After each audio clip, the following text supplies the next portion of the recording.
Denme unos segunditos, pero ya estamos ahí.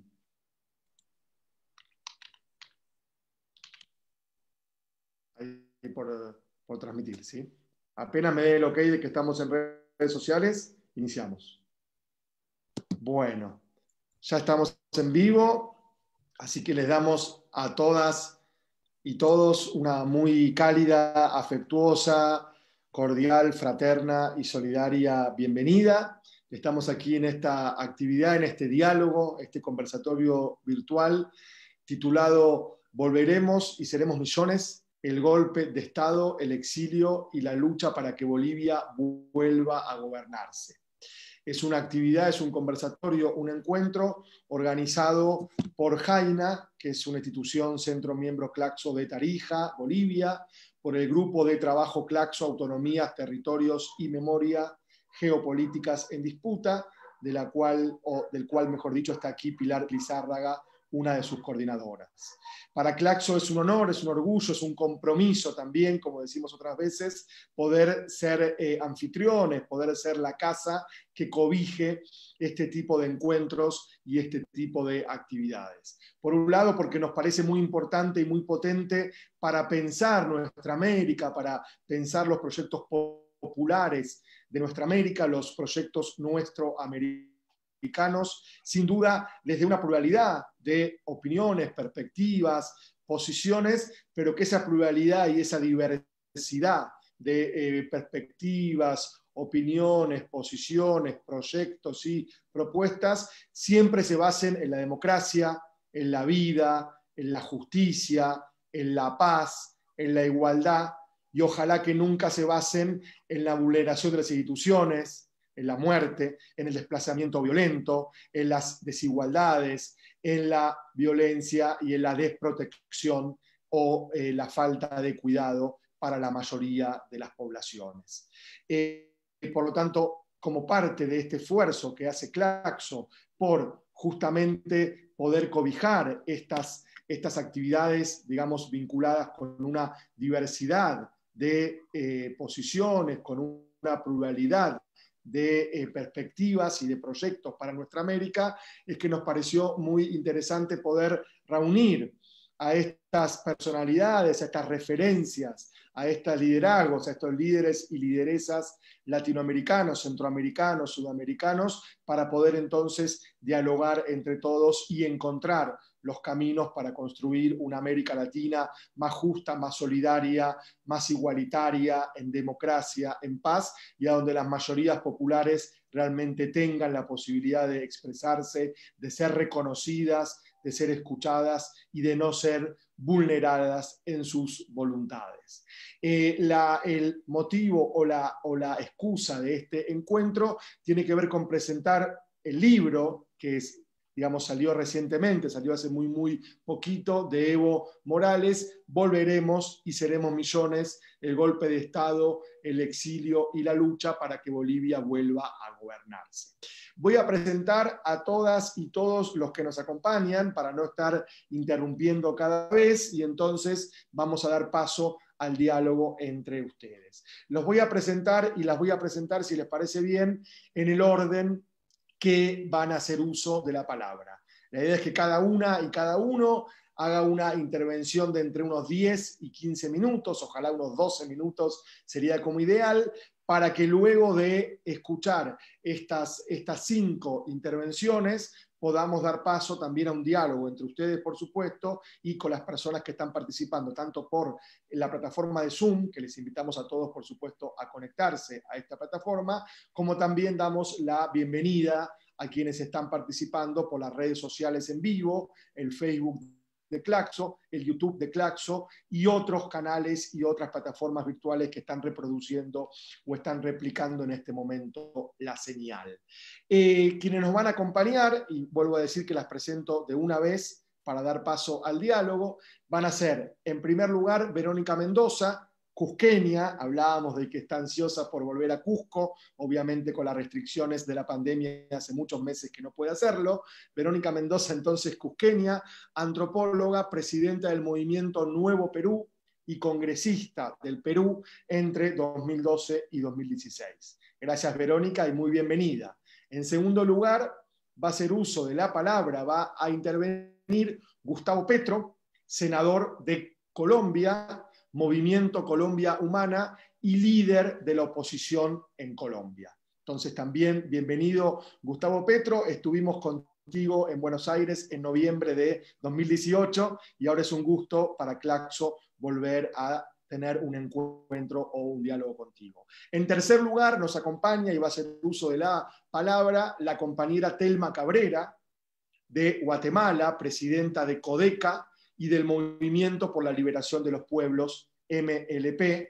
Muchas gracias y bienvenida, Telma, desde Guatemala. Sabemos que a lo mejor con algunos problemas de conectividad, pero ojalá que podamos, por supuesto, dialogar. En cuarto lugar, va a hacer uso de la palabra Pilar Lizárraga, de Bolivia, como ya la presentamos, es la co-coordinadora del grupo de trabajo Claxo, Autonomías, Territorios y Memorias Geopolíticas en Disputa, investigadora de JAINA e integrante del comité directivo de Claxo, representando a los centros de Bolivia y de Paraguay. Y va a cerrar esta ronda de intervenciones Evo Morales, que lo presentamos como el primer presidente indígena del Estado plurinacional de Bolivia. Entonces, saludando a todas y todas, diciéndoles también, hay algunas preguntas por el chat, que es importante que puedan participar de esta conversación a través del chat, justamente, o a través de la sección de preguntas y respuestas. Las y los participantes no tienen acceso a audio ni a video. Solo la configuración que usa Claxo para llamadas masivas permite que audio y video tengan las y los panelistas. Las y los participantes, público o espectadores, pueden participar por el chat o por la sección de preguntas y respuestas o question and answer. Sin más prolegómeno entonces y sin más introducción, damos paso a Verónica Mendoza, quien va a hacer uso de sus 12 minutos. Muchas gracias y bienvenidos. Muchas gracias, Pablo. Muy buenas tardes a todas y a todos. Gracias a quienes nos están acompañando desde las redes sociales. Muchas gracias al equipo de Claxo por organizar este conversatorio y permitirme compartir este momento con valiosos compañeros y compañeras latinoamericanos. Y muchas gracias en particular al compañero Evo por la generosidad de haber plasmado todo lo que ha plasmado en este libro, que como ha dicho Pablo es hoy pretexto para que nos encontremos y dialoguemos. Un libro en el que nos cuenta, para empezar, su historia personal, desde niño allá en su comunidad de Isayabi, en el altiplano, y su largo caminar hasta llegar a ser, como se dijo hace un momento, el primer presidente indígena del Estado plurinacional de Bolivia, con el paso respectivo en el Chapare, ¿no? Como cocalero y luego dirigente cocalero, donde ocurre una de las anécdotas que a mí más me ha gustado, y voy a develarla, prometo que solo será una, porque tienen que leer el libro, en la que cuenta el compañero Evo cómo allá a inicios de los 80, cuando recién se había trasladado al Chapare, me parece, se encuentra con estos famosos programas de erradicación de coca y programas alternativos, y con unos técnicos, entre bolivianos y norteamericanos, entiendo, que pretendían capacitar, ¿no?, a los cocaleros para el cambio famoso de cultivos. Y entonces Evo decía, y ni que fuéramos incapaces, ¿de qué nos van a capacitar? Si somos nosotros los que conocemos mejor aquí nuestro territorio y cómo cultivar. Y cuenta cómo los técnicos del programa en cuestión insistían persistentemente en que en 1 hectárea se podía sacar 60, 70 quintales de arroz, ¿no? Y el hermano Evo y los compañeros insistían, conocedores de la productividad de su tierra, que 15 y 30 era digamos, lo adecuado, ¿no? Y ante la insistencia de los técnicos, el compañero Evo les dijo, perfecto, si ustedes creen que es así, yo preparo la hectárea, ustedes siembran y cosechan sus 60 quintales y nos repartimos 30-30, ¿no es cierto? Por supuesto, los técnicos en cuestión no se atrevieron a asumir el desafío, ¿no? Y quedó así, digamos, de alguna manera, queda así plasmada, ¿no?, en esta anécdota del libro un poco el espíritu, ¿no?, de los cocaleros y del pueblo boliviano, este espíritu rebelde. Cuenta también, siguiendo la anécdota y para concluirla, que unos pocos años después, ¿no?, a raíz de la liberalización total y del ingreso de alimentos subsidiados de manera masiva, ya ni siquiera fue posible producir ese arroz o esa yuca que producían en la zona, puesto que ingresó arroz, ¿no?, argentino, de Brasil y otros a precios con los cuales la producción local no podía competir.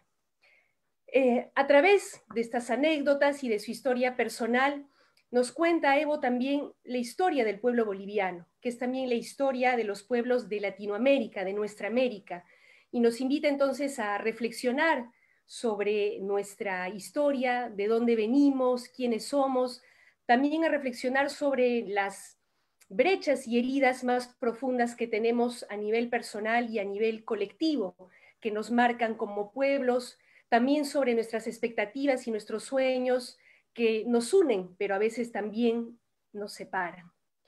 Yo soy de Cusco, del sur del Perú, de un territorio que se define desde su grandeza, ¿no?, tahuantinsuyana, pero también desde el yugo colonial que nos marcó a sangre y fuego, un territorio donde hace apenas 50 años los patrones de la hacienda marcaban a hierro caliente el hombro de sus peones, de sus indios, ¿no es cierto?, en el hombro, un territorio que reivindica con orgullo su identidad, que se define también por su tradición comunitaria, pero que también es la despensa de minerales y de gas de grandes transnacionales. Un territorio que se mira entre dos espejos. Por un lado, el espejo de Lima, nuestra capital, la Lima imaginada del negocio próspero, del éxito personal, de la inserción en el mercado global, la Lima del centro del poder, tan ajeno y distante y muchas veces de espaldas a nosotros. Y por otro lado, el espejo de nuestra hermana Bolivia, de la cual nos separa una frontera artificial, pero con la cual nos une una historia común, tradiciones comunes, un color de piel, nos unen lenguas y nos une también un espíritu rebelde. Y ha sido mirándonos en ese espejo del otro lado de la frontera entre Perú y Bolivia, que desde el sur del Perú en particular y desde el Perú en general hemos podido aprender una gran lección de dignidad, por la cual quiero agradecer al compañero Evo aquí presente y a través de él al pueblo boliviano, que nos mostró con su lucha y su resistencia que sí es posible recuperar la democracia para ponerla al servicio del pueblo, o mejor aún, para ponerla en manos del pueblo, para que sea artífice de su destino, que sí es posible recuperar la soberanía sobre nuestros territorios y sobre nuestros recursos, que sí es posible hacer retroceder la pobreza y garantizarle salud, educación de calidad a todas y a todos, sin discriminación, y no solamente a los que tienen dinero. Una gran lección que recogemos y en la cual nos miramos.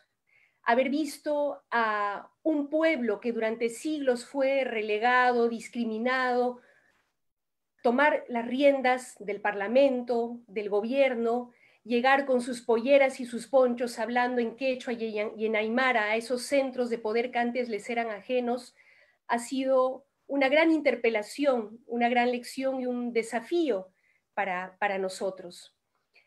Pero hay otra gran lección que también nos deja el proceso boliviano, una gran lección para mi generación, y es que las derechas, los grupos de poder económico, son capaces de las mentiras más terribles, de las violencias más agresivas, de cualquier atrocidad que pueda significar incluso cobrar vidas humanas, para poder mantener sus intereses, y que no les importa la democracia, que no les importa la dignidad y la vida de los pueblos. Y cuenta el compañero Evo en este libro, como en retrospectiva, imagino, a pesar de que a él mismo y a todos en el mundo nos sorprendió este fatídico golpe el año pasado, en realidad sí hubieron algunas pequeñas señales que anunciaban este desenlace, que en su momento quizás no se atendieron de manera suficiente, quizás porque a todos nos parecía imposible que en pleno siglo XXI se cuestionara un proceso electoral que era avalado por todas las fuerzas políticas, por la propia OEA, ¿no? Nos parecía imposible, inimaginable que terminara con un golpe y que fuera avalado con el silencio cómplice de la comunidad internacional, salvo honrosas excepciones. Y creo que ese antecedente no podemos pasarlo por alto, por más que algunos, y me incluyo, tengamos nuestras críticas respecto de algunos aspectos del proceso boliviano, nada justifica un golpe con fusil y Biblia en mano, menos que cobre vidas valiosas. Por supuesto, los procesos históricos no son fáciles, tienen contradicciones, complejidades, de las cuales da cuenta también el compañero Evo, errores, tropiezos, debates, dudas, traiciones, en la perspectiva de poder comprender mejor esos procesos y poder aprender de ellos, algo que es muy importante y valioso para quienes queremos seguir en ese camino de emancipación de nuestros pueblos, aprendiendo de quienes nos abrieron el camino y asumiendo también algunos desafíos pendientes que plantea también Evo en el último capítulo de su libro respecto de los procesos de cambio. Desafíos como, por ejemplo, la necesidad de construir liderazgos múltiples para poder sostener los procesos de cambio más allá de las personas, superar la dependencia extractivista, ahora más que nunca que la pandemia y el cambio climático nos confirma que no podemos seguir depredando y contaminando la naturaleza a riesgo de hipotecar el agua y el oxígeno de las generaciones futuras, o la necesidad de profundizar la concientización de nuestras militancias y nuestros pueblos para que puedan defender los avances conquistados. Son algunos desafíos que también se nos plantean y que es necesario procesar para poder avanzar. Pero hoy que estamos a puertas de un nuevo proceso electoral que le está costando muchísimo al pueblo boliviano garantizar, creo que es importante, para mí es importante terminar esta breve intervención con un llamado a todos los ciudadanos y ciudadanas de América Latina y del mundo que creemos en la democracia, que defendemos los derechos de los pueblos a decidir sobre sus destinos, un llamado a acompañar, a cuidar este proceso, a mantenernos informados y vigilantes, porque nada descarta que haya intentos y pretensión de volver a sabotearlo. Esta vez no lo podemos permitir, no lo vamos a permitir. Esta vez, como lo dice el título del libro del hermano Evo, esta vez volveremos y seremos millones. Así que mucha fuerza para los hermanos y hermanas de Bolivia. Jayaya, Bolivia.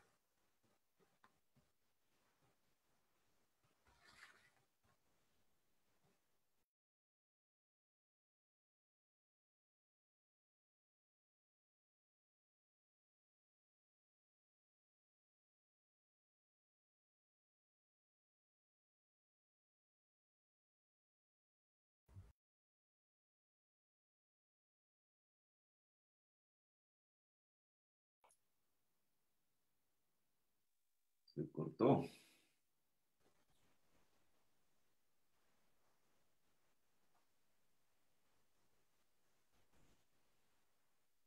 Sí, parece que Pablo no está. Asumir la moderación. Nuestro moderador ha tenido un inconveniente técnico. Nos toca entonces tomar la posta. Pilar, ayúdanos. Claro que sí. Bueno, entonces vamos a dar continuidad a la palabra a Gustavo, por favor. Gustavo, tienes la palabra. Bueno, gracias Pilar y gracias a Verónica que me antecedió. Un saludo a Evo, el autor del libro que estamos presentando, que confieso he leído una sola lectura hasta la página 141. Y sobre eso quisiera expresarme como una presentación del libro. Conocí a Evo precisamente cuando me desempeñaba como alcalde de Bogotá, en la sede de gobierno de la ciudad de Bogotá, en la Plaza de Bolívar. Y allí ya estaba yo viviendo unas circunstancias específicas. Me trataban de destituir, de sacar de la alcaldía, por implementar un programa que no tenía que ver con lo que ahora se llama el neoliberalismo, con las limitaciones de un mandatario local. Y desde allí me asomé a la experiencia boliviana. Leyendo el libro encuentro varios temas neurálgicos que provocan, obviamente, una discusión y que quiero plantear aquí. El retorno de los golpes a América Latina en general. Después de Pinochet, el Cono Sur, las dictaduras militares del sur de nuestra América, se había abierto una especie de primavera, le hemos llamado.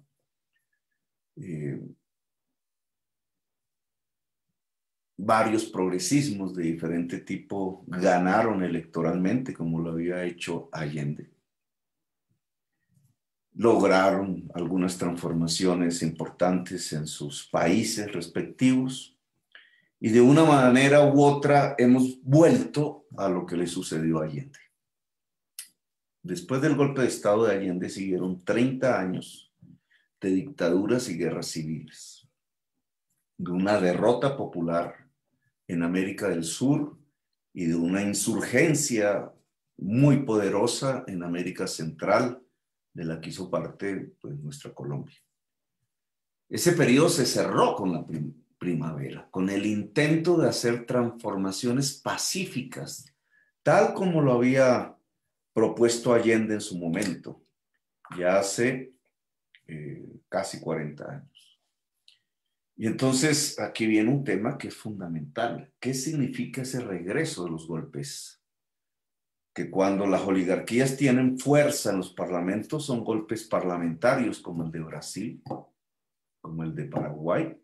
Cuando las oligarquías tienen fuerza dentro de los ejércitos y las policías son golpes más truculentos aún, golpes propiamente militares. Una combinación de ambas cosas. Lo cierto es que hemos vuelto a un periodo de autoritarismo, de cierre de la democracia. Si se comparan los dos periodos, el de Allende y el actual, quizás solo encontraríamos una diferencia que puede ser fundamental.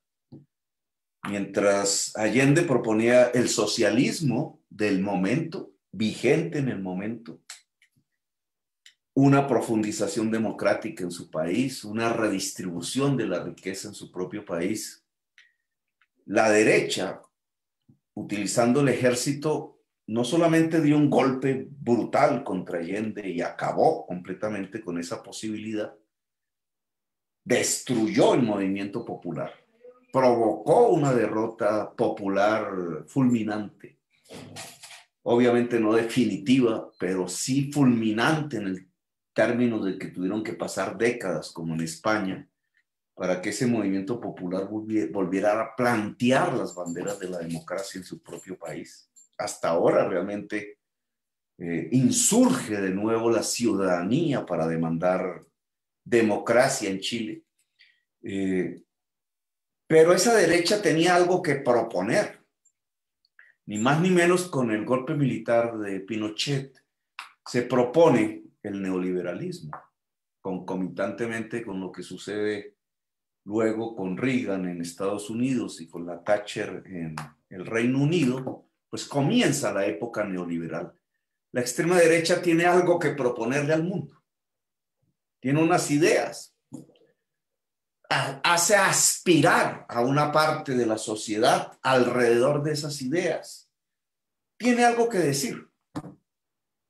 Compartámoslo o no, había ahí un proyecto de gobierno, de transformación incluso paradigmática del pensamiento económico, del pensamiento político y de las maneras de hacer gobierno, lo que llamamos nosotros el neoliberalismo. Hoy no. Hoy los golpes de Estado en América Latina entran a un abismo, a un espacio negro, vacío. No tienen nada que proponer. Proponen lo de antes, lo que se está derrumbando, pero no tienen una visión hacia adelante, hacia el futuro. Y quizás esta diferencia es la que permite que Evo pueda plantearse hoy con muchas posibilidades el volveremos. El volveremos no dentro de 40 años, el volveremos ahora, como se titula el libro. Una diferencia que me parece clave subrayar: la extrema derecha no tiene hoy propuesta, como si la tenía en tiempos de Allende.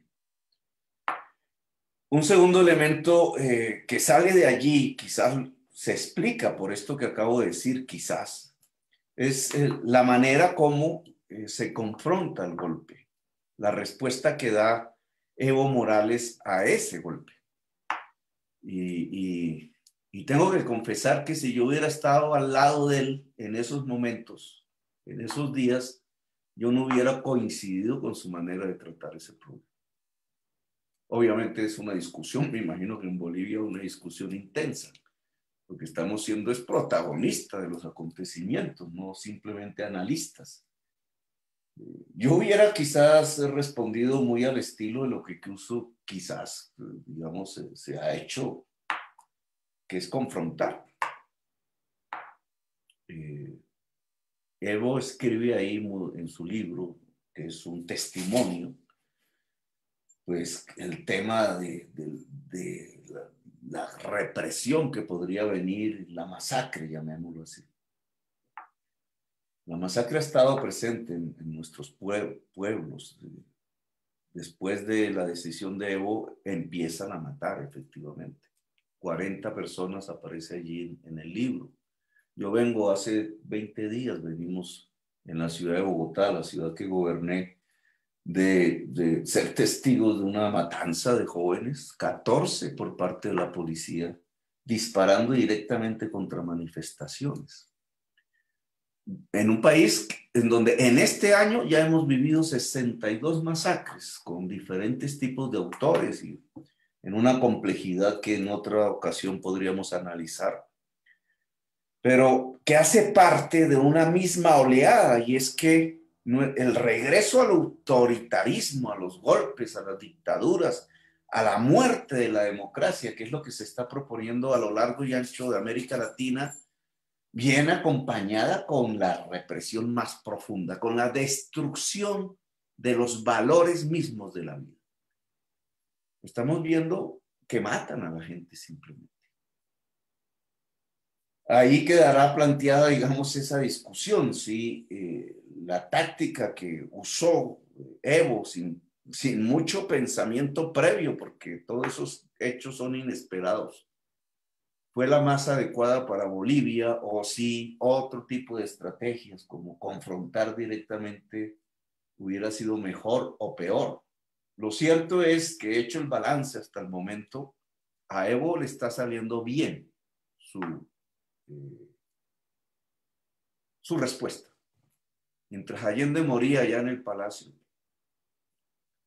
bombardeado, mientras destruían en Chile todo lo que había de acumulado el movimiento popular, sindical, juvenil, político, y prácticamente Chile entraba a un enorme espacio gris de la dictadura durante décadas. En Bolivia, sin dar las respuestas que se dieron allá, y quizás muy afines a la tradición indígena y muy confiados con la gran capacidad organizativa que ha tenido la sociedad boliviana, a diferencia de muchas de nuestras sociedades, muchísimo más desorganizadas, pues logran ser resilientes, es decir, logran incluso aceptar la salida del poder sin disparar siquiera, irse, y al poco tiempo tener una estrategia de retoma del poder, que ya veremos si vence, y esperamos que venza en los acontecimientos que se están dando ya en estos días, pero indudablemente el golpe que sucede en Bolivia no logra tener el poder destructivo que sí tuvo el poder de la destrucción ocasionada en el golpe de Chile. Y me parece que entonces esta estrategia no violenta, implementada por Evo Morales, su partido, y por los movimientos sociales bolivianos que se lanzan es a la movilización y a la lucha por la democracia, parece ser una respuesta, por lo menos en Bolivia, acertada una vez se produce el golpe. Y la efectividad de eso va a depender mucho de los días siguientes, si se logra volver, si se logra retomar el camino democrático de Bolivia, que además tendría unas consecuencias sobre el entorno latinoamericano que esperamos nosotros, porque sería el campanazo, digamos, que le diría a todos estos que están cerrando la democracia en nuestro continente que no pasarán. No pasarán. Y ese es, digamos, el segundo elemento que a mí me gustaría subrayar de lo que he leído del libro Volveremos. Y el tercer elemento, en una parte allí lo cuenta Evo Morales en sus palabras, es el tema del litio, que nos lleva a un tema de la economía, digamos, del proyecto económico de América Latina. América Latina ha vivido por décadas recientes de extraer petróleo, carbón como en mi país, petróleo como en Venezuela, gas como en Bolivia. No se separa mucho ese proyecto económico del que había en la colonia, que sacaban los españoles oro y plata fundamentalmente. Yo siempre he sido un crítico de ese tipo de proyectos, primero por la incidencia del petróleo y el carbón, y lo dije una vez allá en Cochabamba, en un evento en donde nos encontramos precisamente con el presidente en ese entonces, Evo Morales, y estaba una delegación cubana, y Maduro, y Rafael Correa, que era presidente en Ecuador, antes de la COP, que llaman, del año 2015 en París, sobre el cambio climático, y apostarle a un modelo extractivista que sustentado en gas, carbón y petróleo, que es lo que produce la muerte de la humanidad en manos del capitalismo, pues no es sostenible para América Latina, en mi opinión. Y por tanto tenemos que pensar otro tipo de proyecto. El progresismo tiene que variar el modelo económico de América Latina. Aquí en Colombia, en la campaña electoral de la Colombia Humana, propusimos el retorno a la agricultura y a la industria y lo que eso significa en el siglo XXI en términos de conocimiento. Una sociedad del conocimiento, el conocimiento como la base de la producción, porque la riqueza nace del trabajo y no tanto de la extracción. Ese ha sido el debate que he intentado incluso en discusión profunda con los venezolanos, tratar de irradiar en el continente. El pueblo latinoamericano tiene que estar al lado de la vida y no al lado de lo que puede acabar con la civilización humana. Y por tanto la política empieza a dividirse no tanto entre izquierda o derecha como en el siglo XX, sino entre política de la vida y política de la muerte. Bueno, en el libro Volveremos hay un capítulo, una parte que se refiere al litio y que quizás es la causa del golpe. Ya los historiadores podrán investigar esto mejor que nosotros. Y allí, ¿qué plantea Evo? Pues el litio, un mineral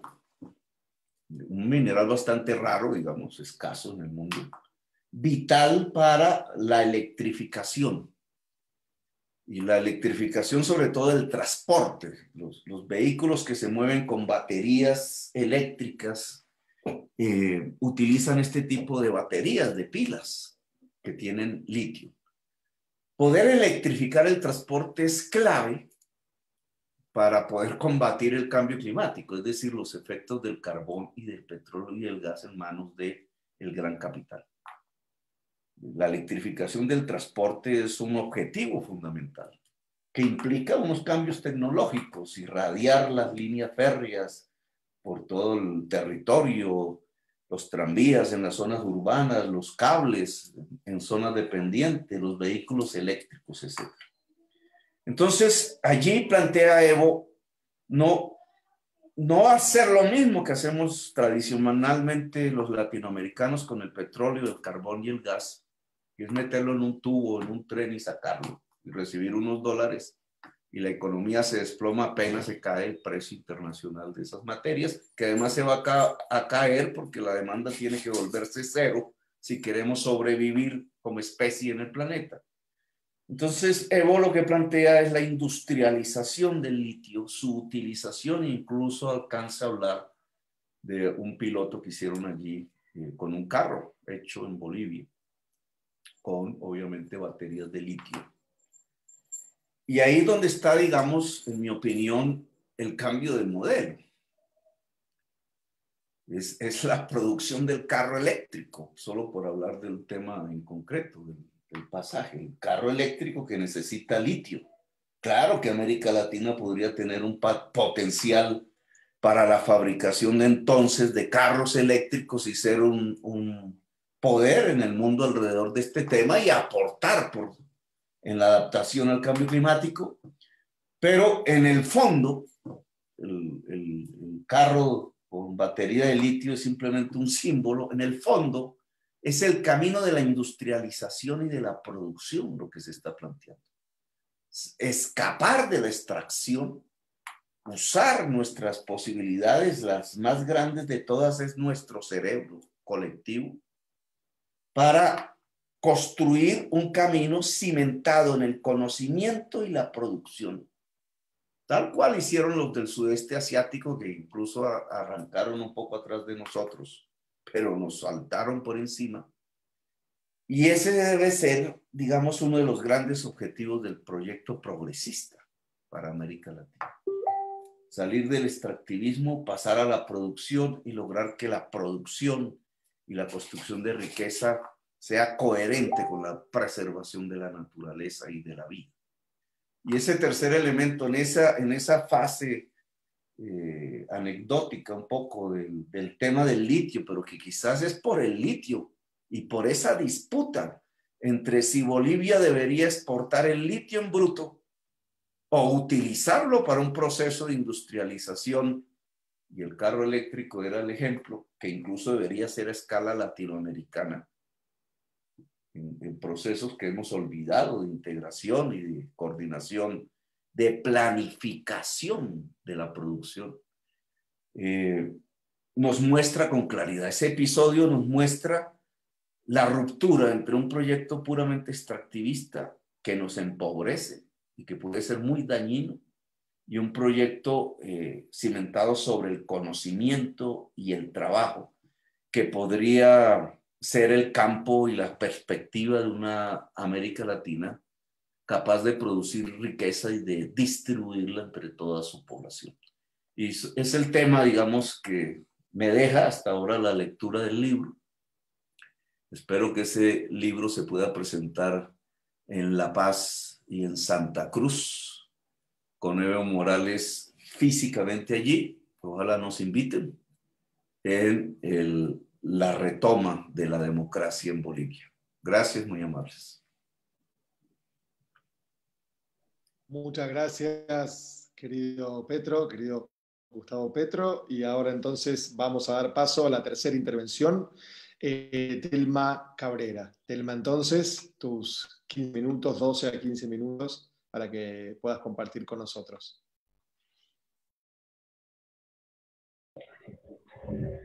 Buenas tardes, hermanos y hermanas, a nuestro hermano Evo Morales, Gustavo, Pablo, Verónica y Pilar, y a todos nuestros hermanos y hermanas que nos están siguiendo por las redes sociales.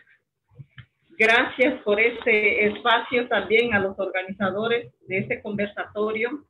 Gracias al hermano Evo Morales. Me impactó bastante el título del libro, Volveremos, seremos millones. Gracias al hermano Evo, porque escribir nuestra historia lleva mucho tiempo, pero también es importante también escribirlo para que se pueda debatir y eso puede ayudar la lucha de otros movimientos sociales a nivel del mundo. Tuve esa oportunidad de leer este libro. Nosotros y nosotras, los defensores y defensoras de derechos humanos y de la madre tierra, poco tiempo tenemos para leer libros, pero en este momento me detuve y tuve que leer el libro, en donde los y las que venimos arrastrando una lucha con trayectoria, tenemos su historia desde niños y niñas y esa es la razón en que estamos involucrados como defensoras y defensores de nuestra madre tierra. Leí El sufrimiento que escribió el hermano Evo Morales desde cuando era niño y cuando pastoreaba ovejas y cuando tomaba agua también en los riachuelos. Eso es la vida de nosotros los campesinos y campesinas en el campo. También felicito a nuestro hermano Evo Morales, porque también dentro del contenido del libro encontré el nombre de otros movimientos en donde menciona el nombre de la COP. Me llena de alegría cuando nos comparte esta experiencia, porque no se autonombró como presidente, sino lo fueron nombrados desde los movimientos sociales hasta donde está. Para mí, Evo Morales sigue siendo presidente legítimo de Bolivia. Pero también, dentro del contenido del libro, veo de cómo dentro de los movimientos sociales se rebelan también en contra de nuestro hermano. Es muy triste la historia cuando la intervención de Estados Unidos interviene en los países, en los pueblos originarios, porque también encontré en la lectura o la cárcel, o el cementerio, o Estados Unidos. Entonces, por último, fue el golpe de Estado. Es una valentía de los pueblos originarios.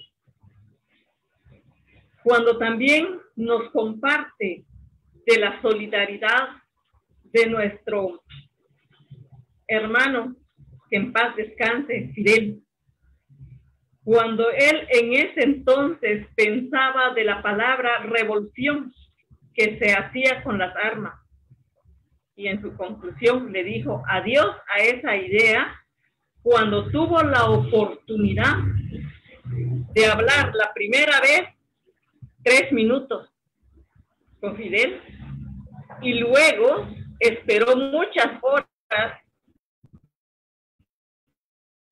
porque también se dio un conversatorio en horas de la noche, donde él en su historia comenta que comió y después platicaron. Realmente obtener esas experiencias con nuestros hermanos sobre sus luchas es una base fundamental para fortalecer nuestras luchas como pueblos. La criminalización,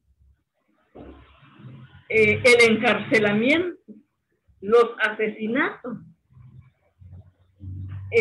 los golpes de Estado, ya es una práctica de Estados Unidos para dispersar nuestras luchas como pueblos originarios. Comento esto porque nosotros y nosotras como movimiento sociopolítico también hemos enfrentado, solo del 2018 para el 2020 hemos enfrentado 20 asesinatos. y no contando de otros movimientos. Entonces, eso es una práctica de la intervención de Estados Unidos, no solo con la cooperación de la USAID para cooptar a los supuestos dirigentes, entre comillas, porque los defensores defendemos la vida, la tierra, defendemos a nuestros pueblos. Un día viajé a Bolivia y quise conocer a nuestro hermano Evo Morales en persona. Pero realmente me siento feliz en este espacio, aunque virtualmente estamos compartiendo esta sala. Realmente sus aportes que ha escrito en el libro, Volveremos y seremos millones, en un pensamiento ante un problema, no podemos coincidir con nuestras ideas, pero también la idea que utilizó es también salvar su vida. Quizá en el futuro hay más que aportar. Quizás eso fue la razón de que él tuvo que salir a través del golpe de Estado en Bolivia.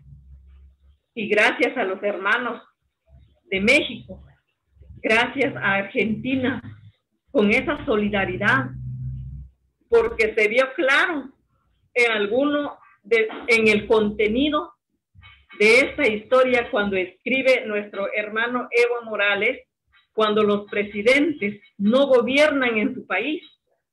Se ve lo que pasó cuando quiso pasar por Ecuador.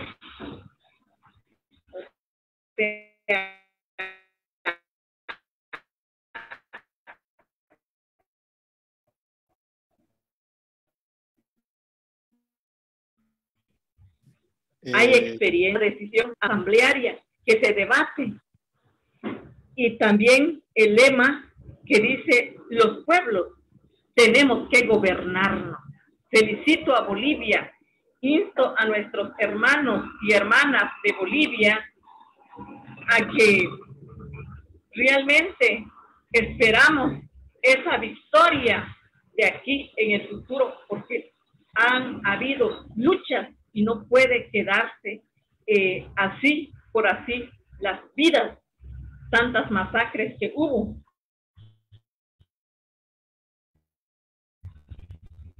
Por el gobierno golpista, económicos y personales, guiado por Estados Unidos. Me sorprendí de la cantidad de personas que han sido operados de la vista gratuitamente en Bolivia por el apoyo del gobierno cubano. Realmente, si nos agarramos de la mano y luchamos por defender nuestros pueblos a nivel de Latinoamérica, a nivel del mundo, eso es lo que el pueblo necesita. Adelante, hermanos y hermanas. Saludo al pueblo de Bolivia.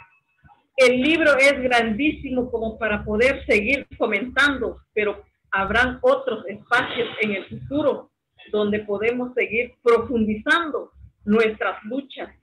Que seamos movimientos desde nuestros territorios y que no se dejen cooptar por la cooperación de la USAID para dividir nuestras luchas como lo han hecho en Guatemala y a nivel del mundo. Que viva Bolivia, que viva Evo Morales, que viva la lucha de los pueblos. Esa es mi aporte en cuanto al libro y felicitaciones, hermano Evo Morales. Muchas gracias, querida Telma. Muchas gracias por estas palabras desde Guatemala. Y continuamos, damos continuidad entonces a este diálogo, a este encuentro con la compañera Pilar Lizárraga. Pilar, entonces, tus 15 minutos. Gracias.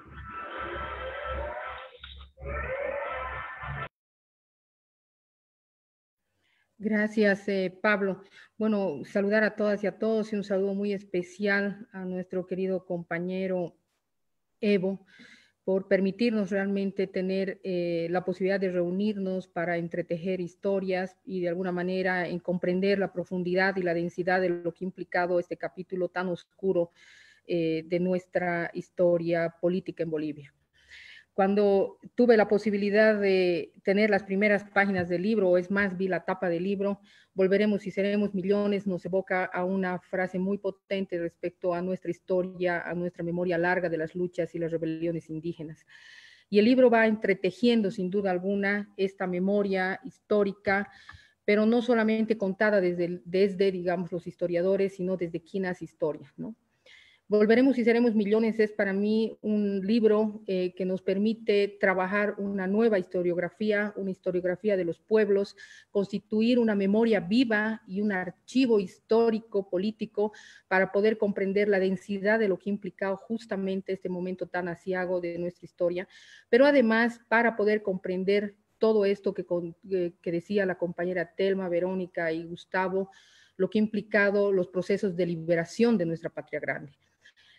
Seguir la voz de nuestro compañero Evo como autor y narrador en primera persona es desplazarnos por los intersticios de una historia que ha sido contada siempre por los vencedores, por los conquistadores. Evo interpela esa historiografía, la dialoga y la vacía y la llena de sentidos libertarios y antiimperialistas. Le permite construir en realidad desde su propia acción y desde su propio caminar la posibilidad de esa alternativa que decía la compañera Telma, que es la alternativa de los pueblos en la lucha anticapitalista y anticolonial. Cuando empezamos a leer el libro, empezamos a situar una historia que pensamos nos va a remitir solamente a los momentos del golpe de Estado, que en sí ya son complejos, pero en realidad nos van a remitir y nos van a entretejer de una manera muy importante y muy interesante, trayendo una narrativa que no es lineal ni cronológica a esto que decía Gustavo, el diálogo con los procesos históricos de la patria grande, ¿no?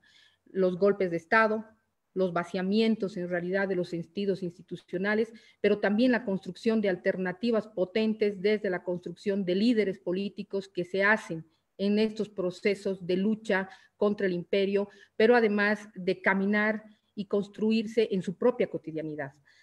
El niño de Orinoca, puesto en las palabras de Evo, ese Evito que él decía, quiero evocarlo para no tener que repetir y ver esos Evitos que toman el agua con los animales, pero además esos Evitos que encarnan las múltiples dimensiones y desigualdades, le han permitido transitar a un hombre y un líder político de grandeza muy, muy fuerte, que ha sido capaz de conducir por esos caminos de retorno que él nos menciona, ¿no? Dice, yo retornaba por esos caminos y veía en mi imaginación a Evito, ha permitido retomar y retornar a un hombre que ha podido conducir un país, pero además ha permitido soñar, como decía Verónica, a la patria grande en una alternativa societal.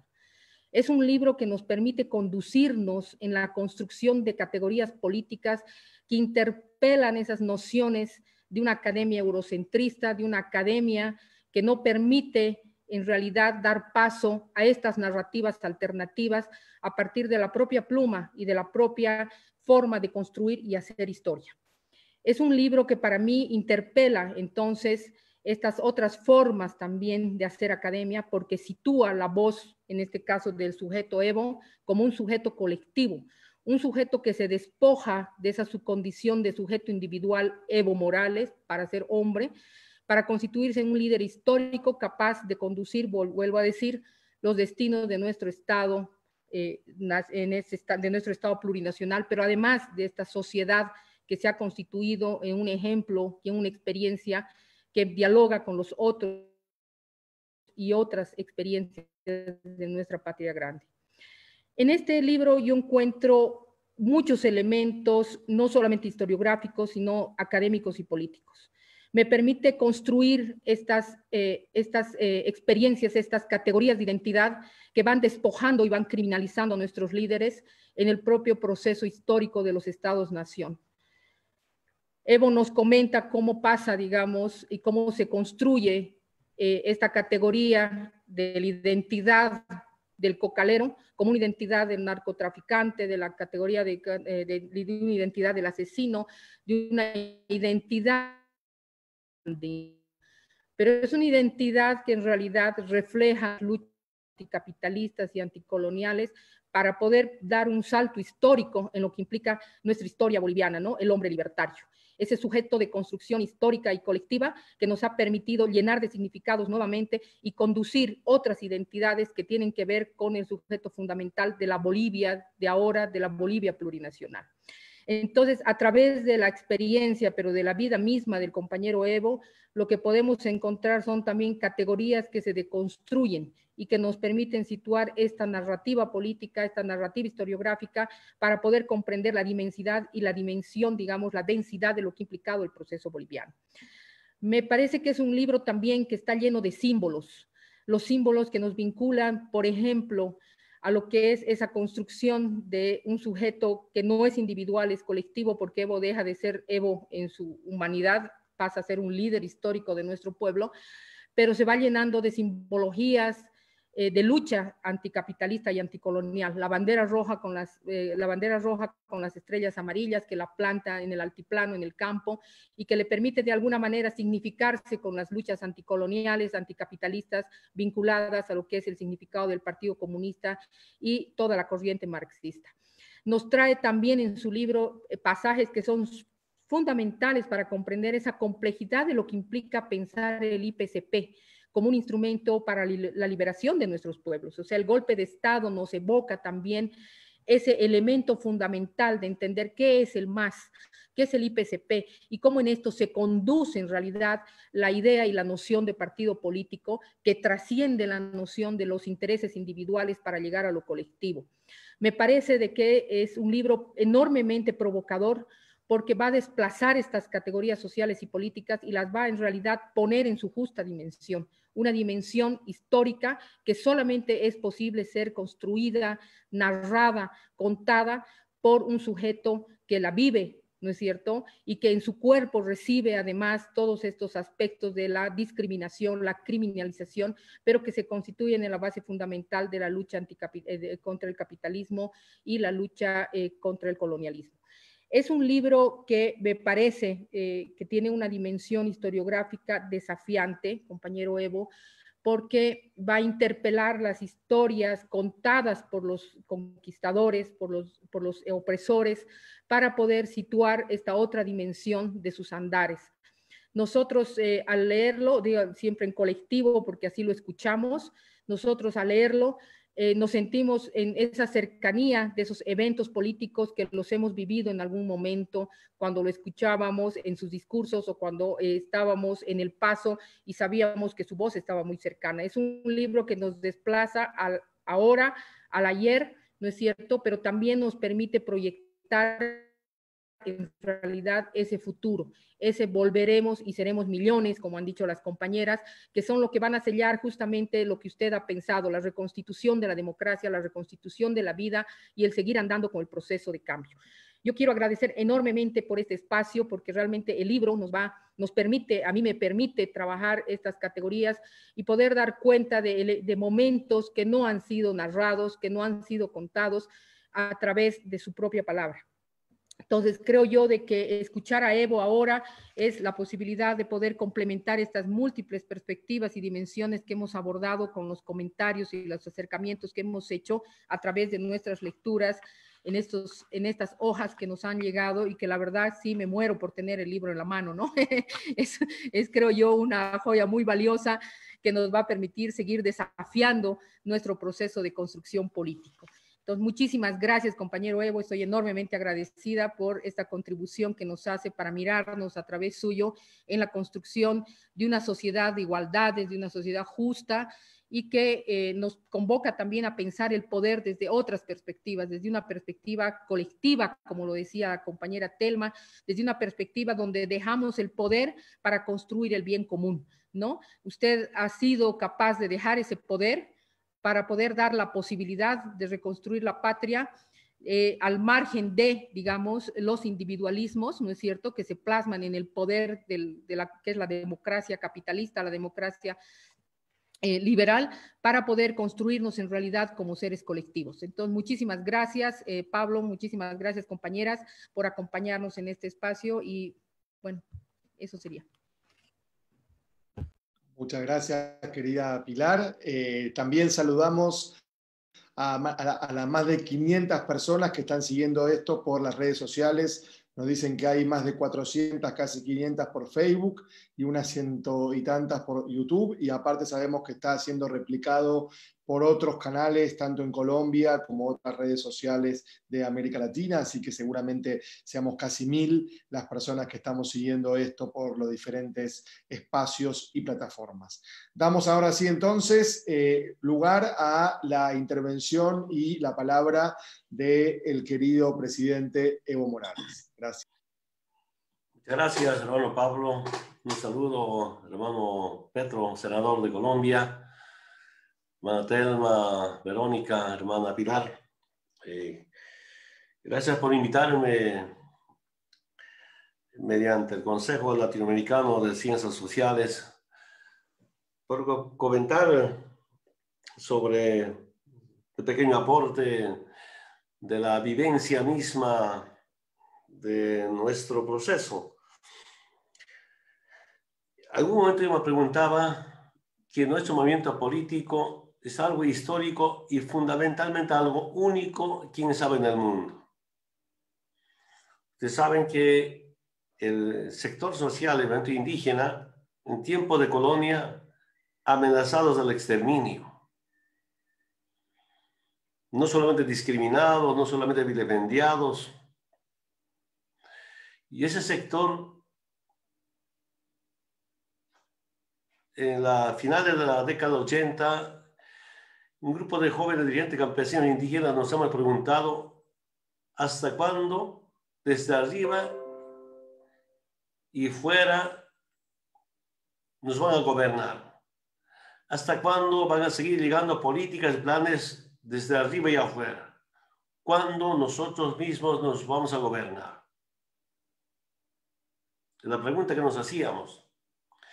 En un momento nos hemos preguntado, somos originarios, pero todos somos originarios. Y ahí empezamos a clasificar. Hay originarios milenarios y hay originarios contemporáneos. Es otro debate que teníamos. Y con motivo de 500 años de resistencia indígena popular, porque ahí decidimos en Quetzaltenango, me acuerdo en Guatemala, con Rigoberto, con muchos líderes indígenas del continente, también el 92, en Nicaragua, Managua, dijimos de la resistencia a la toma del poder. Y eso nos impulsó, como en el 95 podamos ya crear un movimiento político. ¿Quién fundaba este movimiento político? La CSUCB, Bartolinas, y antes se llamaba colonizadores, ahora interculturales.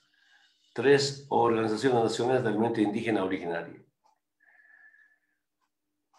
Un poco la pregunta que hacíamos, ¿hasta cuándo los recursos naturales van a ser extranjeros? Se nos llamaba la atención, si somos dueños de esta tierra, pues nosotros no solamente se luchaba por la tierra, sino por los recursos naturales. Y llegamos al gobierno, pero ya en el proceso derrotamos 3 golpes de Estado. Durante el proceso constituyente, que duró mucho tiempo, 3 años, fue un golpe de Estado 2008 y gracias a UNASUR derrotamos este golpe de Estado. Fue una marcha del TIPNIS y la derecha se junta para defender supuestamente el medio ambiente. Era otro golpe de Estado pagado por toda la derecha boliviana, no solamente, sino también extranjera. Cuando llegó una pequeña marcha, debe recordar la hermana Pilar, un dirigente dijo, Evo debe dar un paso al costado. y la militante de la derecha boliviana rondaban por la Plaza Murillo, gritando Villarroel, Villarroel, Villarroel. Ustedes saben la historia de Villarroel.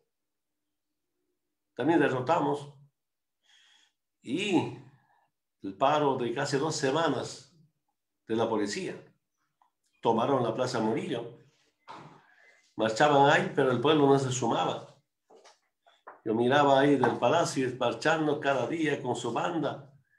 Quería que yo saque las Fuerzas Armadas y despejarlos y enfrentarlos. Habían muertos. ¿Se acuerdan ustedes? En 2003, cuando el gobierno de Gonzalo Sánchez de Lozada y Carlos de Mesa decidieron impuesto al salario para reducir el déficit fiscal por instrucción del Fondo Monetario Internacional. Y en la Plaza Murillo, a balazos, policías y militares. Yo pensaba eso, no va a sacar las Fuerzas Armadas. Nos estaban provocando para que saquen las Fuerzas Armadas. Nosotros somos defensores de la vida, no va a enfrentar eso. No va a hacer eso. Y se cansaron, pues acabaron ese paro de la Policía Nacional. Y cuando sentíamos que era golpe, dijimos, vamos a derrotarlo una vez más. Pero después de que la policía se amotina y las Fuerzas Armadas piden renuncia, y sospechosamente un alto dirigente de la COP también pide renuncia, coincidiendo con las fuerzas conservadoras. Me dolió bastante. Y el golpe llegó como un contragolpe en el fútbol. 2 o 3 días. ¿No? Así entiendo. Pero, ¿por qué el golpe? Primero todavía, inclusive algunos hermanos bolivianos no aceptan que los llamados indios podemos gobernar. Y mejor que quienes estudiaron en Lovaina de Bélgica, o Harvard de Estados Unidos, o en la Escuela de Américas de Estados Unidos, como Banzer. Y no aceptan que uno no tiene formación académica. Podemos cambiar acompañado por los movimientos sociales y profesionales de nuestra querida Bolivia. Yo una vez me pregunté por qué Evo, sin formación académica, ha sido presidente, ha llegado a la presidencia. Yo misma me respondí que había llegado gracias a la verdad y gracias a la honestidad. Ustedes saben, tantas mentiras, tantas difamaciones, tantas acusaciones. La mentira es una arma para una persecución política. Con la mentira y medios genera violencia. Con la violencia acabar la democracia para saquear nuestra riqueza. Usar la Biblia, y no entiendo, usar la Biblia para hacer odiar al prójimo. Usar la Biblia para masacrar. Genocidio, usar la Biblia para robar. No entiendo, es como estaríamos retornando tiempo de Inquisición. Eso para mí es una sorpresa. Y a estos llamados indios, haber unido Bolivia. Lo más difícil es unir. Primero nos hemos unido los movimientos sociales del campo, indígenas. Segundo, unir con todos los sectores sociales. Y aquí también quiero decirles nuestra experiencia de movimiento indígena, ¿no? Tuvimos que romper la doctrina norteamericana, la doctrina imperialista, que es independencia sindical, pluralismo ideológico. Los sindicatos no pueden hacer política. De niño me acuerdo en el altiplano boliviano, en Orinoca, que decía, la política del campesino es pala y pico. Llegó el Chapare, la política es hacha y machete. Y vamos creciendo. Y la COP, obrero, dice, no tenemos derecho a hacer política. Independencia sindical. Nosotros nos preguntamos desde el movimiento indígena, tenemos también derechos políticos. Tenemos derecho a hacer política. Esa es nuestra diferencia en algún momento con el sector obrero, pero finalmente nos hemos juntado y hemos unido también a todos los partidos de izquierda. Partido Comunista, Partido Socialista, casi todos los partidos de izquierda juntos. Sería comentarles largo con algunos partidos socialistas, 2002, 2005, algunas diferencias, pero unidad, unidad, unidad. En base a un programa del pueblo y en base a un proyecto político de liberación. Y yo digo que es una lucha de clases. No nos aceptan que hubiéramos mejorado bastante de nuestra querida Bolivia. Pero también encuentro que este golpe es a nuestro modelo económico. Mira, hermanas y hermanos, sin cuenta del milenio, sin ATPDA, sin USAID y especialmente sin el Fondo Monetario Internacional, hemos demostrado que otra Bolivia es posible. Con crecimiento económico, con reducción de pobreza, extrema pobreza, desigualdades, y que Bolivia tenía mucho futuro. Recordará, compañera Pilar, en algún momento nuestros profesores nos hacían cantar Lamento Boliviano, o nos hacían leer un libro, Pueblo Enfermo, que por culpa de los indios indígenas, Bolivia era un pueblo enfermo, atrasados, nos echaban la culpa a nosotros. Y me acuerdo ya cuando estaba empezando en la lucha sindical, 1985, Víctor Paz Extensor, que decía, Bolivia se muere.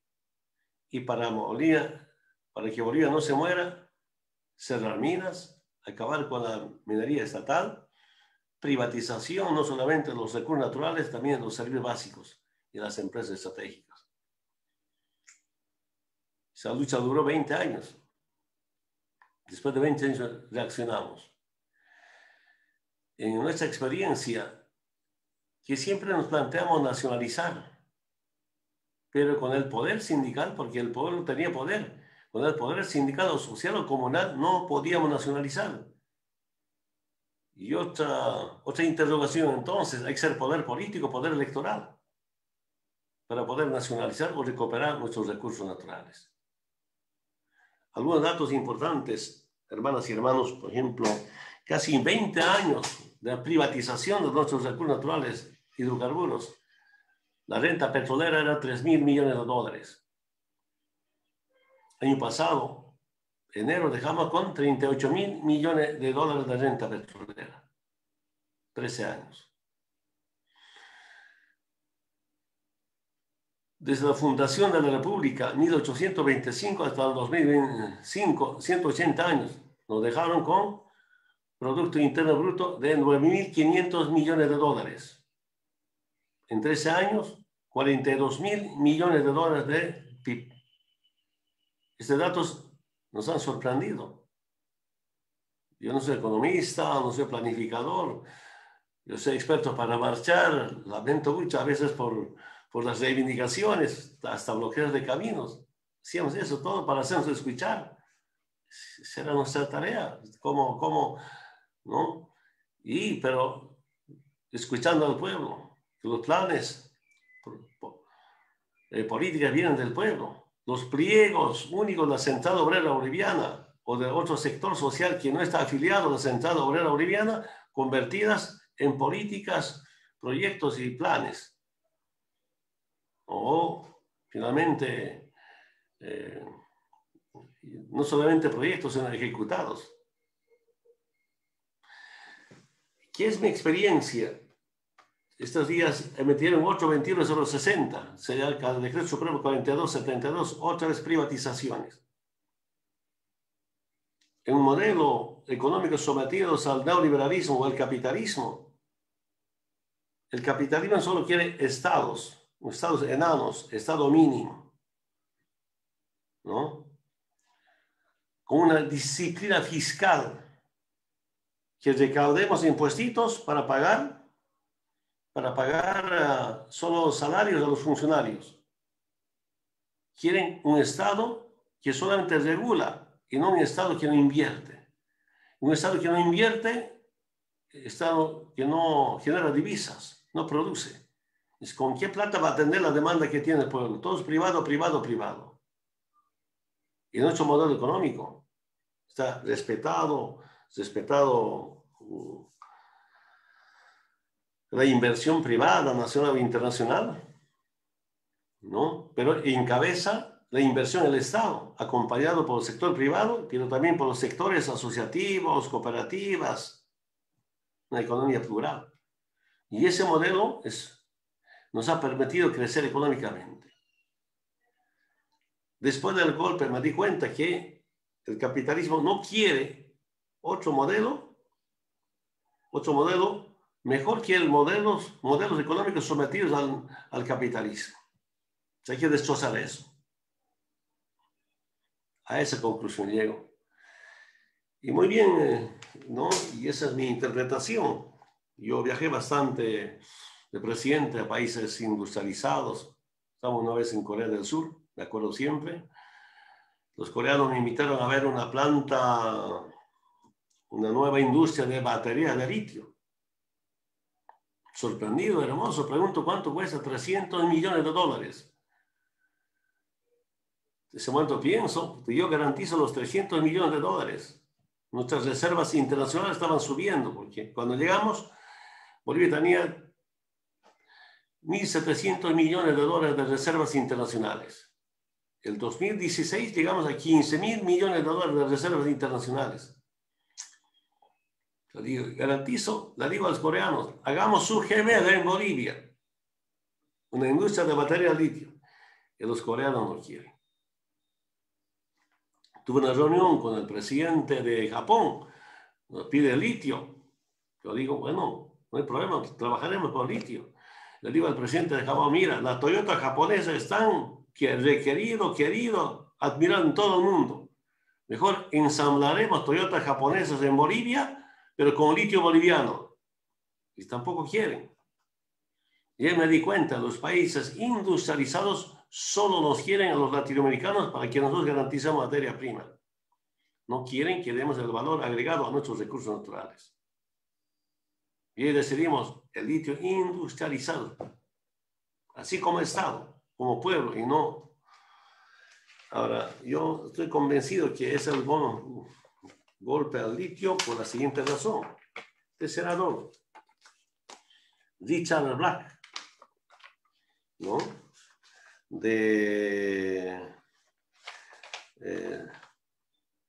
El 21 de diciembre, ¿qué dice? El 21 de diciembre del año pasado. Respecto a Bolivia, el legislador aseguró que el gobierno del Trump provocó el golpe de Estado o promovió el golpe de Estado contra el presidente Evo Morales por el interés especial que tiene en su grande depósito de litio, mineral fundamental para las baterías de los automóviles eléctricos y los componentes tecnológicos modernos. El 24 de julio, me sorprende a mí, sale en los medios de comunicación sobre el dueño de Tesla, dueño de empresas de autos eléctricos, confiesa haber participado en el golpe. Una conversación en la red social Twitter, el dueño de la empresa de autos eléctricos Tesla de Estados Unidos, Elon Musk, se delató, dijo haber participado en el golpe de Estado en Bolivia, noviembre de 2019, con el objetivo de apropiarse del litio. Pregunta, ¿sabe que no era lo mejor para la gente? El gobierno de los Estados Unidos organizando un golpe de Estado contra Evo Morales en Bolivia para obtener el litio de allí. La respuesta de Elon Musk, nosotros vamos a realizar golpes donde queramos, lidien con eso. Bueno, sigue la nota de prensa, ¿no? Que explica cómo millones de millones financiaron a políticos, policías y militares. Ya me di cuenta que la lucha de la humanidad es por los recursos naturales en todo el planeta. ¿De quién son los recursos naturales? ¿De los pueblos o los imperios? ¿De los pueblos bajo la administración de sus estados o de los privados para el saqueo de las transnacionales? Yo te vuelvo, nosotros nos organizamos políticamente, llegamos al gobierno democráticamente y nacionalizamos. Eso no nos acepta el imperio. Yo veo así el golpe de Estado al margen de tantas cosas, pero en este golpe de Estado, especialmente el día 10 y 11 de noviembre, me di cuenta que América Latina está bajo el control de Estados Unidos. Primero, bueno, saludo a México. Unos países nos dieron facilidad de cómo salir. Y repito nuevamente, puede haber discrepancia o no. Ahí viene un momento, el día 10 de noviembre, casi a mediodía, en la tarde, dos caminos, ¿no? Tomar, entrar, bajar a la casa grande del aeropuerto del Alto, significa patria o muerte, o, bueno, primero abandonar para cuidar la vida, porque ese día quemas de casas de los dirigentes, de asambleístas, de ministros, ¿no? De familiares, y algunos ministros ya renunciaron, algunos asambleístas ya renunciando. Yo dije, ¿cómo puedo evitar eso? Renunciando. Y segundo, para el día siguiente, que el pueblo estaba convocándose para retomar el palacio, con policía amotinada, con fuerzas armadas pidiendo renuncia. Sí. Y hay un enfrentamiento. La masacre iba a ser de parte de los policías contra el pueblo organizado que quería retomar. Me acuerdo, por ejemplo, las masacres que hubo durante el gobierno de Sánchez Lozada, usaron las Fuerzas Armadas contra el pueblo. Eso destrozó a ese movimiento político. No pueden levantarse y no se van a levantar.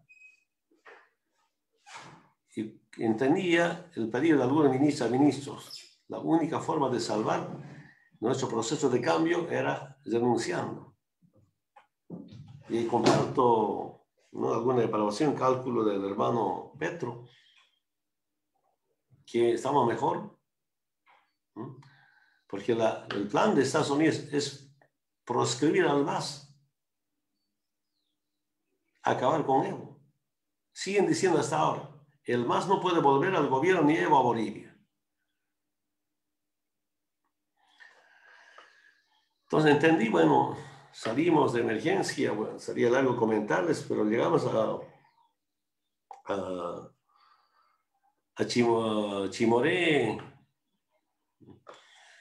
En un momento yo dije, ya estoy en Trópico, estoy con mi pueblo.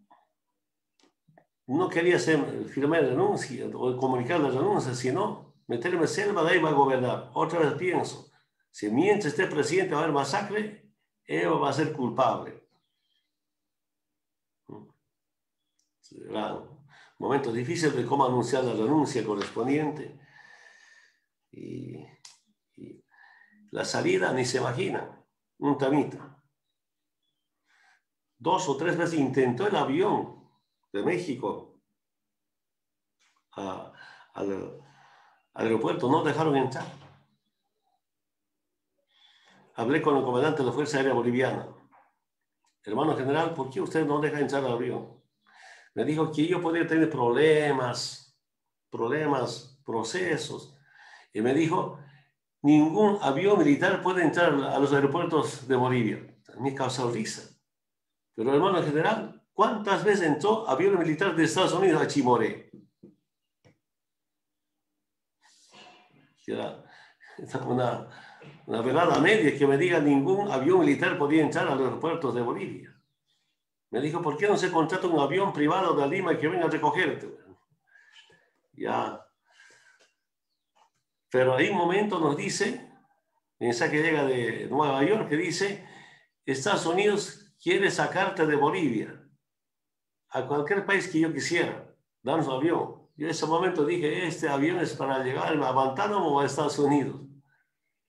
Después de la investigación, el equipo de seguridad me cuenta, estaban comentando algunos generales, a Evo vamos a mandar a Estados Unidos. Después, ese momento no sabía.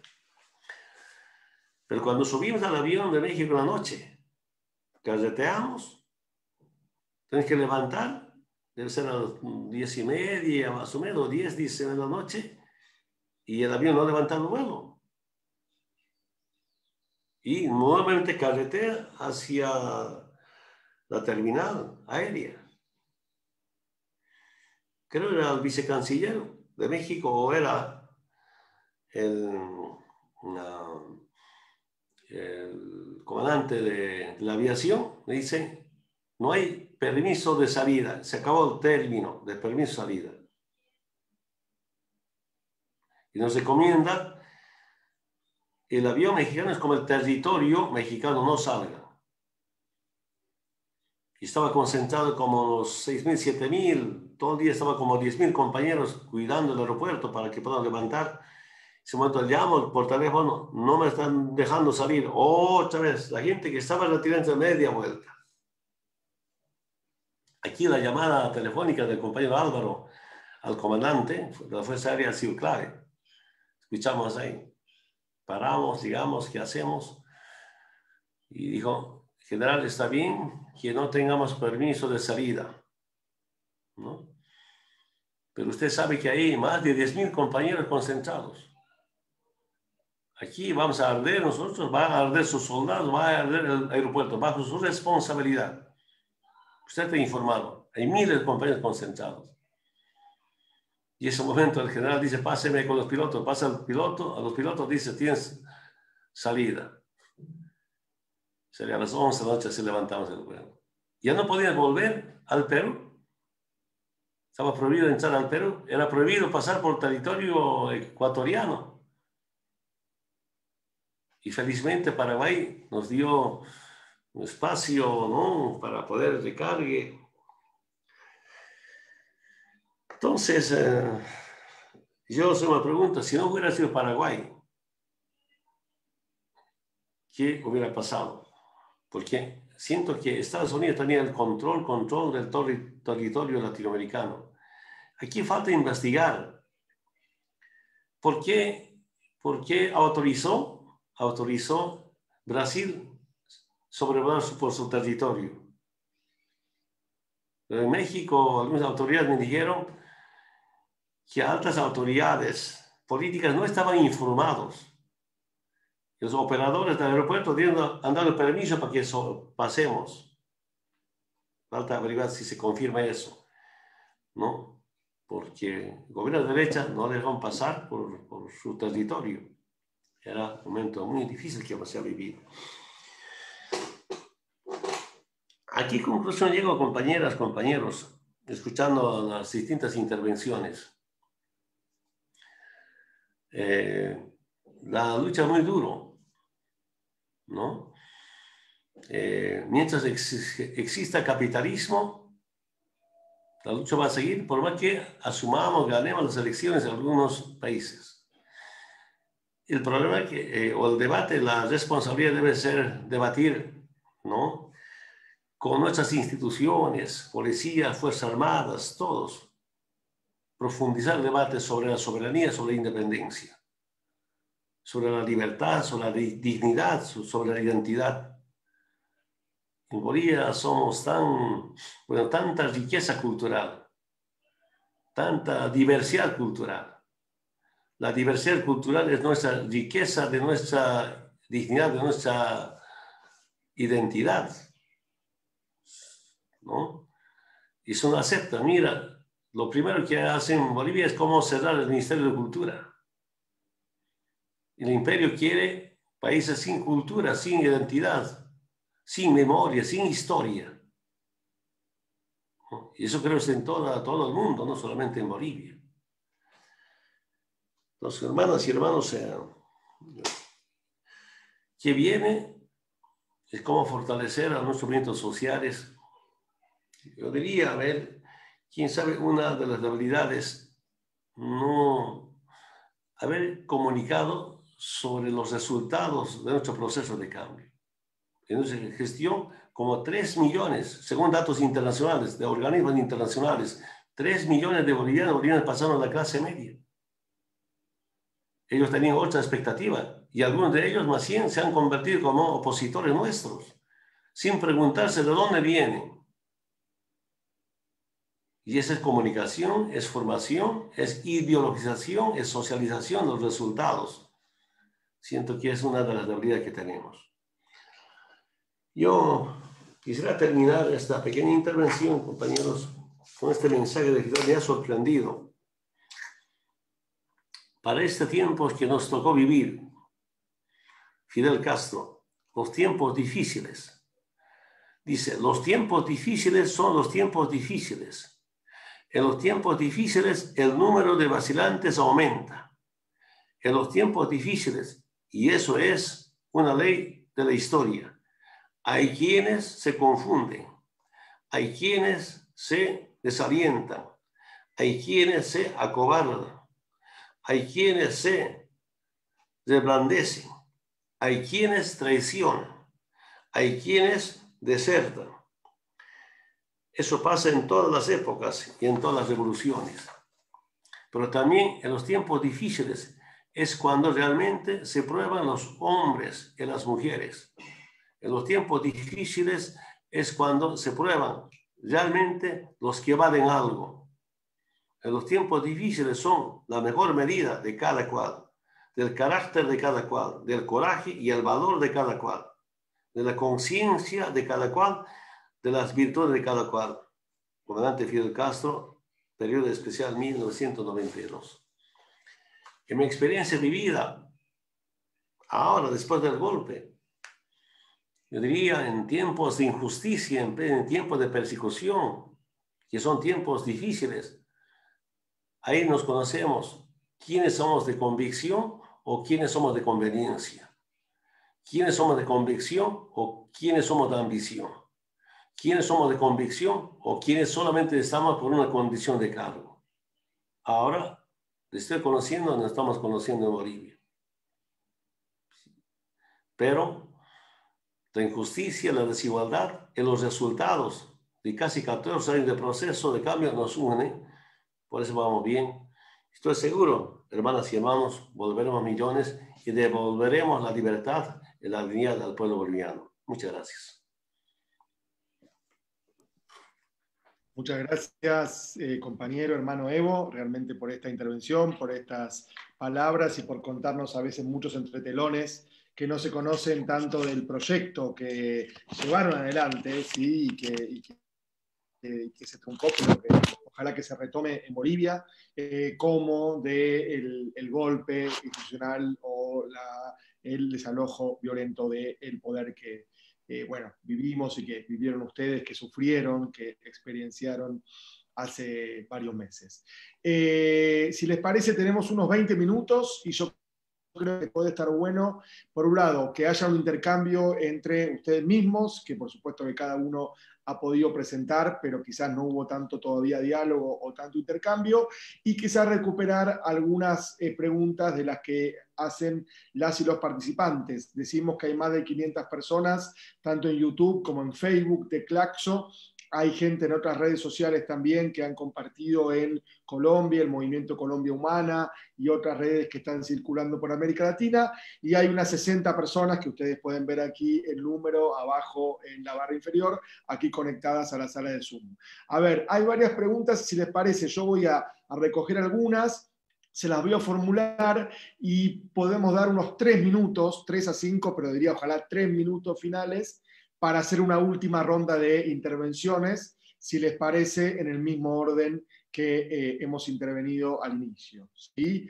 Entonces, a ver, hay varias preguntas que tienen que ver justamente con tanto la coyuntura electoral ahora, hermano Evo, como con el golpe institucional que vivieron hace unos meses, ¿sí? Algunos plantean, digamos, bueno, cómo ve la participación electoral y la legalidad vinculada con los partidos políticos, digamos, toda la parte de las instituciones del sistema político boliviano y de la formalidad de la participación electoral.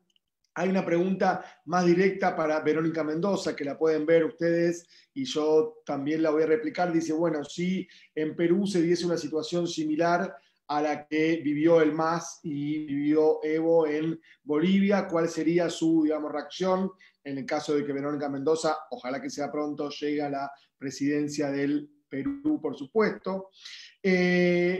hay algunas preguntas que tienen que ver tanto en las redes sociales como aquí, más vinculados con justamente el proyecto de desarrollo económico, ¿no? O sea, cómo pensar en un modelo no neoliberal, ya no hablamos de no capitalista, pero al menos no neoliberal, y un modelo de desarrollo, bueno, plural, diverso, con igualdad, con participación, con democracia en América Latina. Algunas preguntas puntuales que son tanto para Evo, por supuesto, pero que también las pueden, y ojalá que las puedan responder pensando de la realidad guatemalteca, desde la lucha por la tierra, por la madre tierra, desde la situación que vive hoy en día también Colombia, con las amenazas a los procesos de paz, y por supuesto también vinculada con la realidad que vive el Perú y que vivimos en Sudamérica en diferentes países. Así que si les parece, con esta ronda de 3 preguntas o 4 que yo quise enunciar, no leí todas, sino que sistematicé algunas que aparecían por redes sociales y otras que aparecían acá por la sala de Zoom. Podemos dar entonces lugar a una última ronda de intervenciones de 3 o 4 minutos cada uno, y entonces con eso daríamos el cierre a este diálogo, a este conversatorio. Entonces comenzaría Verónica Mendoza con sus 3-4 minutos para dar un cierre a esta actividad. Sí, gracias. Con una pregunta peculiar, ¿no? ¿Qué hubiéramos hecho en las circunstancias del compañero Evo cuando el fatídico golpe, ¿no? Bueno, un poco a manera de lo que decía Gustavo, en ese momento yo también como ciudadana latinoamericana, lo que mi emoción me decía era, no puede renunciar el compañero Evo, tiene que seguir a la cabeza de este proceso. Pero claro, eso era en tanto no sabíamos lo que estaba ocurriendo respecto de las amenazas de muerte, de las quemas de casas de varios de los líderes del MAS, la amenaza y la agresión directa a ellos o a sus familiares más cercanos. Y por supuesto, es perfectamente comprensible, ¿no?, la decisión de salvaguardar la vida, ¿no?, poner la vida por delante. Creo que esa es una lección muy, muy importante, ¿no?, que nos deja el hermano Evo, y que, como decía Gustavo, también a la luz, ¿no?, de los hechos y de cómo se va encaminando hoy el proceso, fue la más acertada. Porque claro, se renunció, pero no para bajar los brazos y retirarse del proceso, sino para recobrar fuerzas, para reorganizar fuerzas, para aprender, ¿no?, de las lecciones vividas y volver mejor preparados, más cohesionados, más sólidos, además, como decía el hermano Evo hace unos minutos, sabiendo quiénes están en los procesos por conveniencia y quiénes están por convicción, ¿no?, y forjando también el carácter a nivel individual y a nivel colectivo, ¿no? Pero, por otra parte, y respondiendo un poco a la pregunta, no es posible, ¿no?, situarse en el lugar de otro, porque uno nunca va a vivir plenamente todas las variables históricas, culturales, coyunturales. Lo que podemos hacer es acompañar los procesos de nuestros pueblos hermanos, aprender las lecciones, recoger los desafíos, para vivir cada pueblo su propio proceso, su propia historia. Por eso decía yo que, claro, nosotros nos miramos siempre en el espejo boliviano y aprendemos de su andar, de su camino, no para replicar o copiar el mismo, porque tenemos nuestra propia idiosincrasia, nuestra propia cultura y nuestro propio destino, pero sí para aprender y para poder, por supuesto, acompañarnos en este camino de emancipación. Y lo otro son lecciones que el propio hermano Evo acaba de mencionar, ¿no? La necesidad de profundizar los procesos de formación, de concientización de nuestros pueblos, hacer que no solamente sean beneficiarios de las políticas públicas, sino protagonistas conscientes del proceso del cambio por el cual están pasando, ¿no? Que no pasa por una simple política educativa o comunicacional, sino un proceso formativo más de fondo, para el cual tenemos que desarrollar herramientas que no sé si tenemos aún muy, muy claras, ¿no? Y que involucren también a sectores que desde el progresismo, las izquierdas, muchas veces vemos con distancia o con desconfianza, que son las fuerzas del orden, la policía y las fuerzas armadas, que son en última instancia también pueblo, ¿no? Cuando hablamos por lo menos de quienes están en las primeras capas, ¿no?, de estas instituciones. Entonces, sí, es importante recoger esas lecciones y profundizar estos diálogos, ¿no? Se han planteado varias cosas en las distintas intervenciones de los panelistas, pero también de quienes han preguntado sobre, por ejemplo, este enorme desafío sobre cómo construir un modelo de desarrollo que nos permita ser soberanos sobre nuestro territorio y nuestros recursos, al mismo tiempo poder, ¿no?, industrializarlos para poder generar mayores rentas que se reviertan en políticas y programas sociales que beneficien a nuestros pueblos y al mismo tiempo, desafío adicional, cuidar el medio ambiente, cuidar la naturaleza en un contexto de cambio climático que está también agrediendo a nuestros pueblos, con nevados y fuentes de agua que se derriten y que se secan. Ese es un desafío que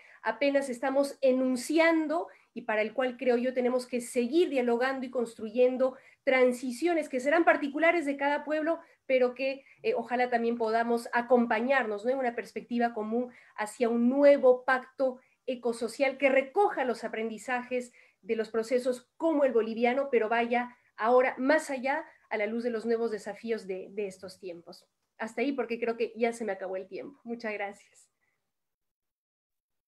Excelente, Verónica. Muchísimas gracias a ti, de verdad, por este diálogo. Y vamos ahora entonces con Gustavo Petro. 3 o 4 minutos finales a partir de estas preguntas o lo que haya surgido en este conversatorio. Gustavo, gracias. Gracias, Pablo. Sí, hay muchísimos temas que obviamente quedan ahí pendientes. Uno es el de las Fuerzas Armadas, por ejemplo, que también estaba vigente en el tema de Pinochet hace 40 años.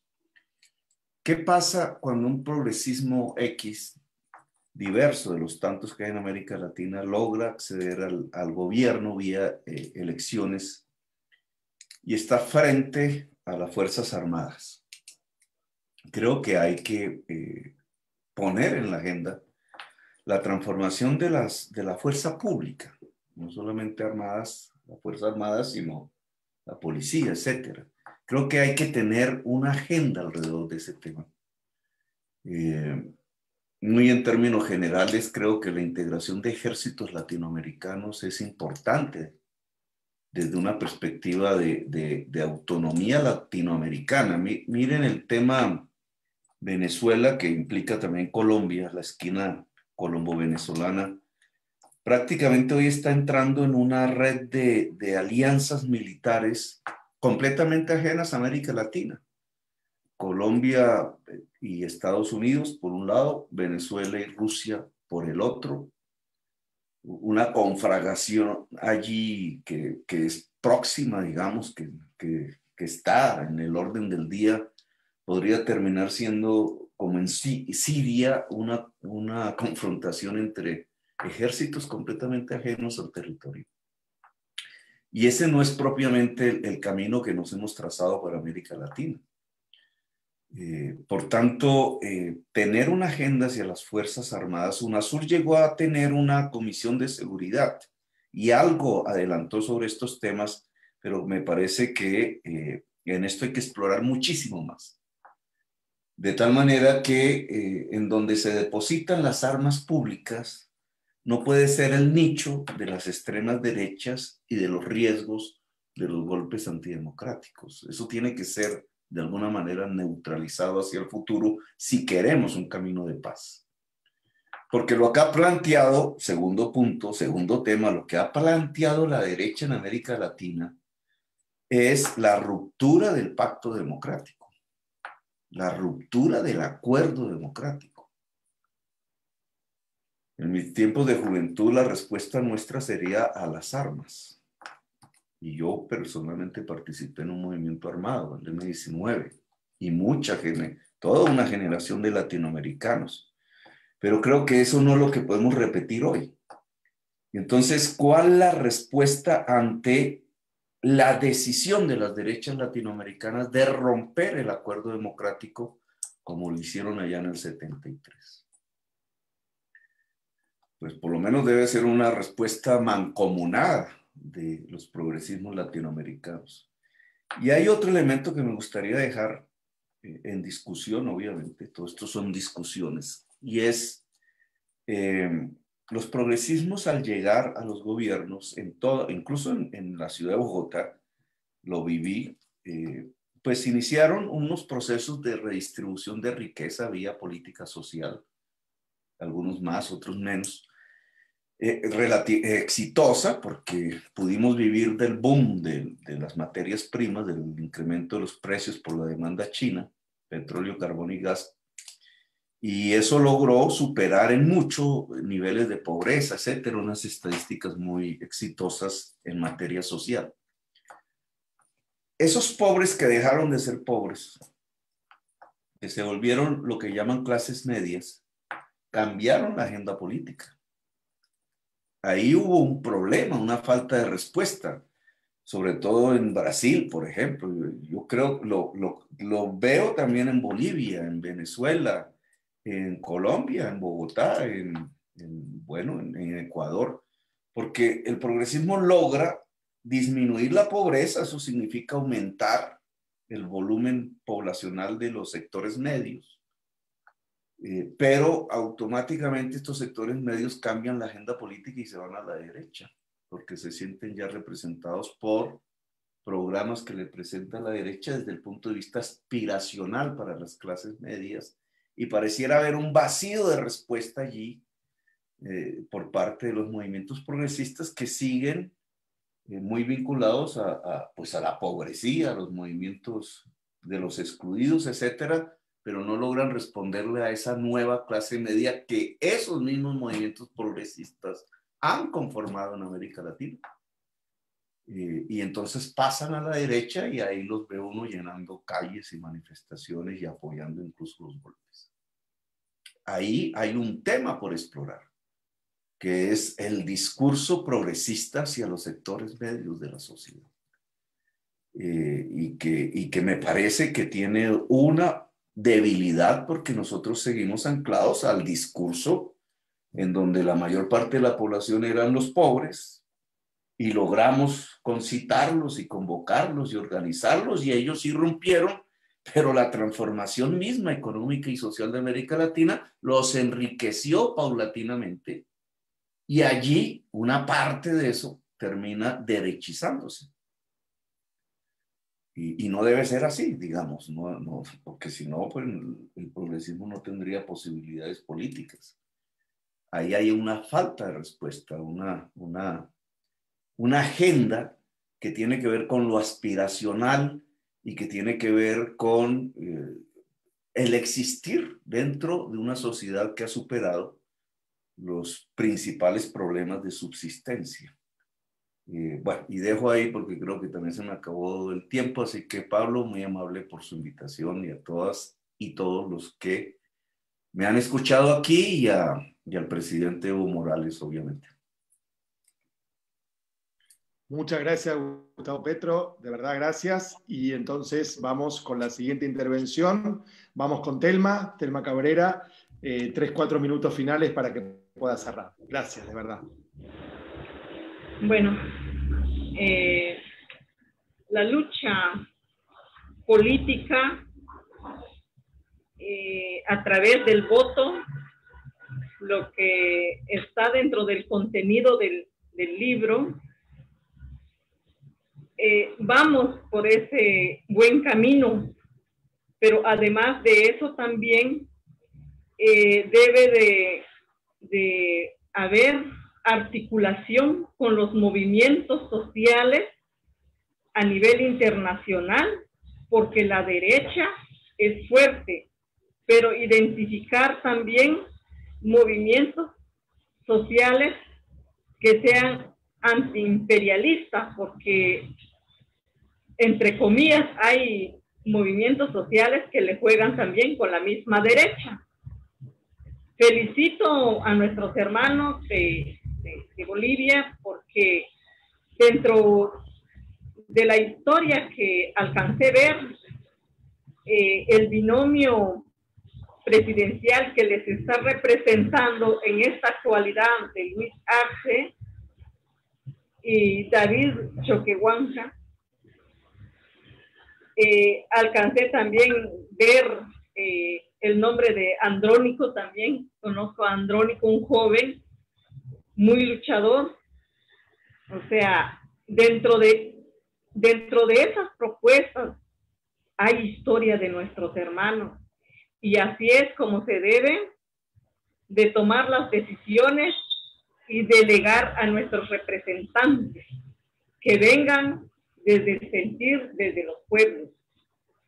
En Guatemala, como movimiento sociopolítico, Comité de Desarrollo Campesino CODECA, MLP, Movimiento para la Liberación de los Pueblos, estamos luchando hacia el proceso de Asamblea Constituyente Popular y Plurinacional para el buen vivir.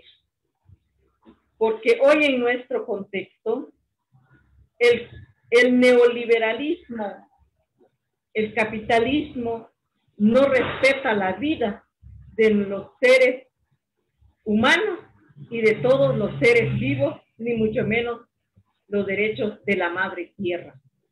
Es importante de que en nuestros pueblos emprendamos nuestras luchas desde nuestros territorios por defender todo lo que es el saqueo que hace el sistema neoliberal en nuestros países. Felicito a nuestros hermanos y hermanas que también compartieron sus experiencias en este espacio, y gracias por tomarnos en cuenta. Eso es mi aporte en este espacio. Saludo a todos nuestros hermanos y hermanas que nos siguen en las redes sociales. Gracias, Evo Morales. Muchas gracias, querida Telma. Muchas gracias, Telma. Entonces, y vamos, de verdad, gracias por compartir esto. La mayoría aquí estamos en Sudamérica, así que gracias por acercar Guatemala, acercar Centroamérica, acercar esas realidades también a este conversatorio. Vamos ahora entonces con Pilar Lizárraga para tus últimos 3 o 4 minutos, Pilar. Muchas gracias. Gracias, Pablo. Voy a tratar de tomarme uno solo para poder escuchar un poquito más al compañero Evo. Bueno, yo creo que otro de los méritos del libro es convocar desde la historiografía a la praxis política, ¿no? Es decir, a una transformación con conciencia. Y eso tiene que ver justamente con los últimos aspectos que mencionaba el compañero Evo y que se van tejiendo también la palabra de Verónica y de los compañeros, ¿no? Y tiene que ver con la construcción de la soberanía, pero una soberanía que trasciende los límites de los Estados-nación para reconstituir el control de la patria grande, ¿no? Y ese trabajo se lo ha venido haciendo y se lo lee también desde esta narrativa que pone en el libro de Volveremos y Seremos Millones, ¿no? La idea de poder reconstituir una institucionalidad que tome control político de los territorios implica la convocatoria también de avanzar hacia un internacionalismo desde abajo, desde los pueblos, para poder reconstituir el poder real, ¿no? Entonces, creo que son muy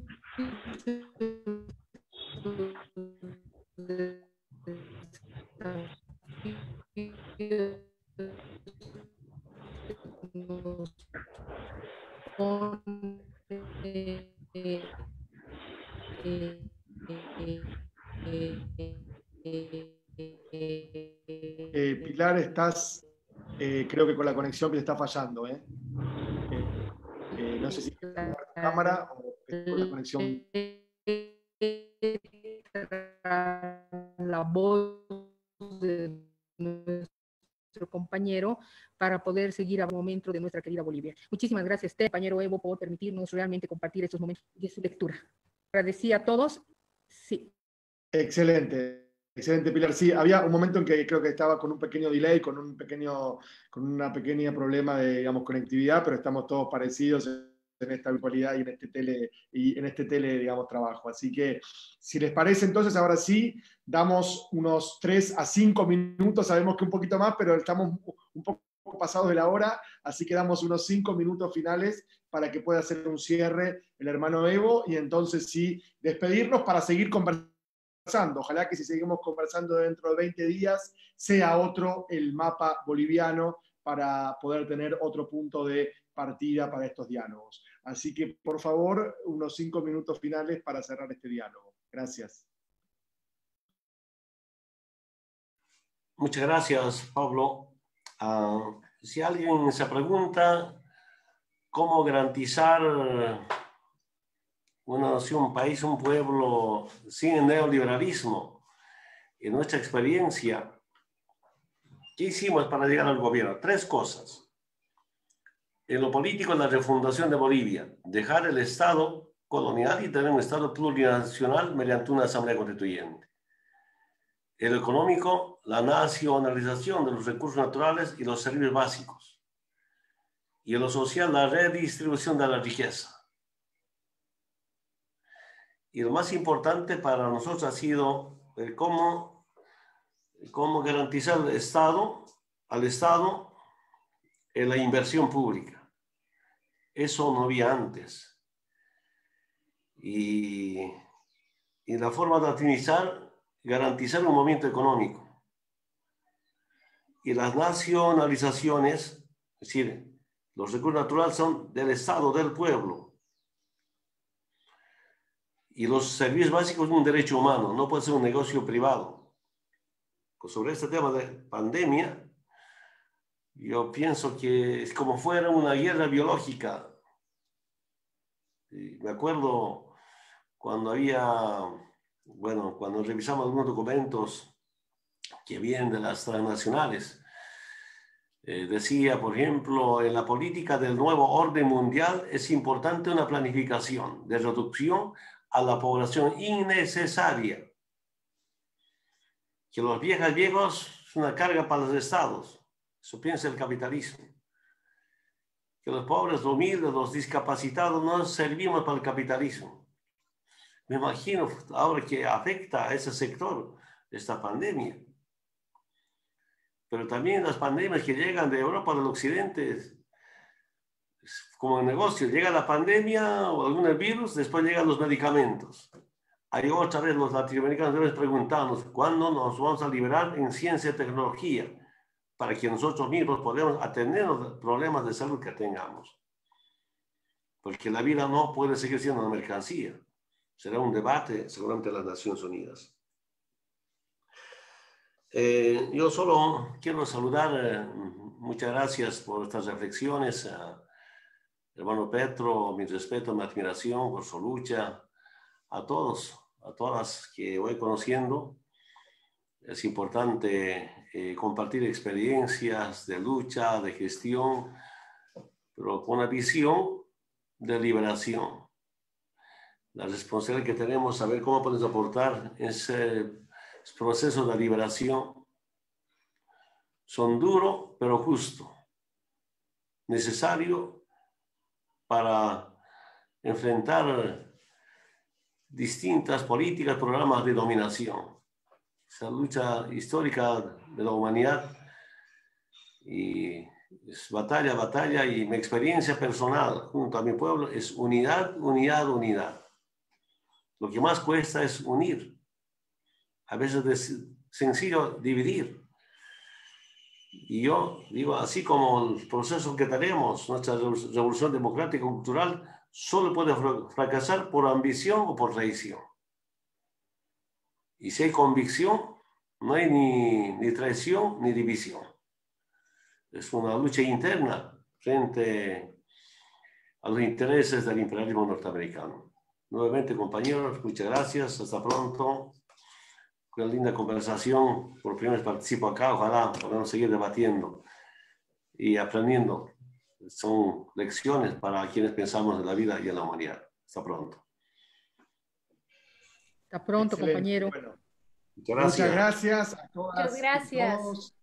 Gracias, hasta pronto. Gracias a los que nos siguieron por las redes, los que están aquí. Gracias, Telma. Gracias, Verónica. Gracias, Gustavo, Evo, querida Pilar, Natalia, que está apoyando también. Y bueno, por supuesto, seguimos en contacto, seguimos intercambiando y seguimos luchando por una América Latina más justa, más solidaria, más democrática, en paz, más participativa también, por supuesto, y con protagonismo popular. Va a estar el video disponible en las redes sociales de Claxo dentro de muy poco y ustedes seguramente van a poder compartirlo también en sus redes y entre sus contactos. Un fuerte abrazo y muchas gracias. Chao. Fuerza. Chao. Gracias, Chao. Verónica.